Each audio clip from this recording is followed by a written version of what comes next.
Sri Lanka's President Gotabaya Rajapaksa will not resign despite the widespread protests against his handling of the country's economic crisis. A minister in his government has clarified today.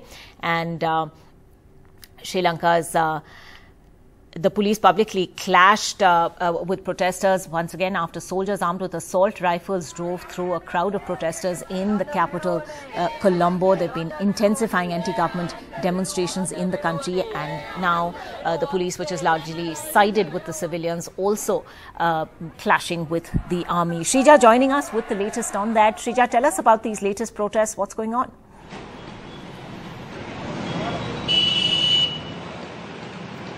Well, clearly there seems to be no end, to the number of swelling protests that we have been witnessing for over, straight 2 to 3 weeks. But now it's only, getting bigger and bigger, because what we did, of course, see in the parliament today is that the government chief whip that we're talking about, Mr. Johnston Fernando, he went on to say this, mention it in the parliament, saying that no matter what, the president Gotabaya Rajapaksa won't resign under any circumstances. Now that itself it's a testimony to the fact that no matter what, whether his government, he loses his majority, whether the cabinet ministers resign or not, he goes on. It is also giving us a clarity, a testimony to the fact that yes, the Rajapaksas will continue to remain in power and under whatever circumstance that is. Now, as far as Sri Lanka is concerned, now remember, it is reeling under the worst economic crisis since independence, 1948. Yes, of course, various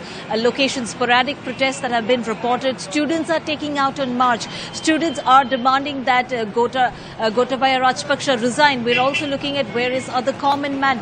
They have been demanding that the president resign because they have been blaming for his and the government's ill mismanagement as far as the finances is concerned, to where they have brought Sri Lanka to this state today. Because today Sri Lanka is also performing worst in terms of its currency. Remember, as far as the selling rate, as far as the $1 is concerned, it has crossed over 310 Sri Lankan rupees, and definitely this is the worst as far as the worst performing currency in the history of Sri Lanka. Shrija, thanks very much for joining us with those latest details.